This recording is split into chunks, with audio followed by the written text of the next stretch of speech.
Créée en 1949, la Fédération autonome de la fonction publique territoriale est la 5e force syndicale au sein des collectivités depuis les dernières élections professionnelles de 2018. À chaque scrutin, la Fédération autonome territoriale progresse. Elle est représentative au Conseil supérieur de la fonction publique ainsi que dans toutes les instances nationales qui représentent et accompagnent nos collectivités et nos agents publics sur les problématiques qui les touchent dans leur quotidien. Dans le cadre des prochaines élections professionnelles qui auront lieu le 8 décembre 2022, vous aurez 3 bonnes raisons pour nous rejoindre. D'abord, l'autonomie solidaire.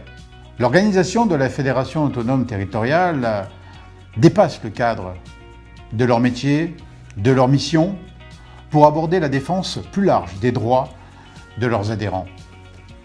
Ensuite, l'autonomie d'indépendance. Nous laissons à nos syndicats locaux la possibilité de déterminer seuls leurs revendications, en dehors de tout esprit partisan, notamment sans l'intervention de partis politiques, d'influence de doctrines philosophiques ou d'obédience religieuse. C'est surtout la possibilité de négocier et de contracter avec tous leurs interlocuteurs. Enfin, l'autonomie-liberté. Nous donnons à chaque structure l'occasion de déterminer ses revendications dans son champ de syndicalisation. Au quotidien, la Fédération autonome territoriale revendique un syndicalisme de proximité, grâce au maillage de notre territoire au plus près de nos agents. Notre priorité, améliorer le quotidien et les conditions de travail des agents, afin de rendre un service public de qualité. L'action, le terrain, le partage et le dialogue sont les atouts majeurs de la Fédération autonome territoriale et de ses représentants. Notre crédibilité repose sur des promesses réalisables et sur une défense objective des dossiers, dans un seul but, l'intérêt général. Notre maître mot, défendre les plus fragiles, les plus démunis, en luttant efficacement contre la précarité, en disant stop au recours abusif, au temps partiel et aux contrats à durée déterminée. Aujourd'hui, trop d'agents sont encore sans perspective professionnelle et sous le seuil de pauvreté.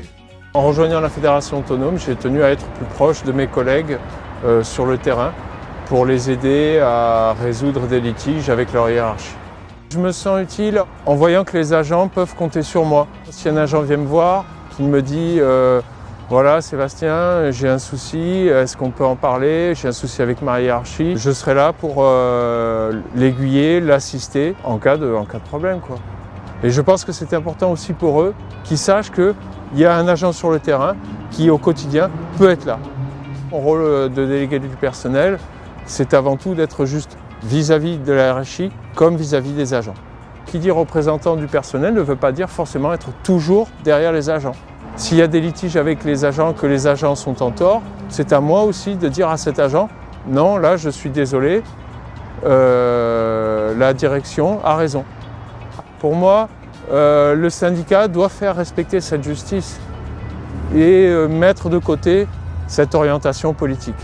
L'autonomie est un atout parce que je peux rapidement être en contact avec ma responsable locale et l'informer des litiges qui se passent entre des agents et la hiérarchie et de trouver au plus vite les solutions aux problèmes. La Fédération autonome m'a permis de m'exprimer, chose que peut-être je n'aurais pas pu faire en étant simple agent.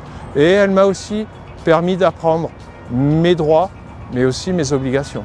Je me sens écouté aussi, mais surtout protégé. Mais aussi protéger mes collègues. Il faut que je le voie pour mes collègues en général.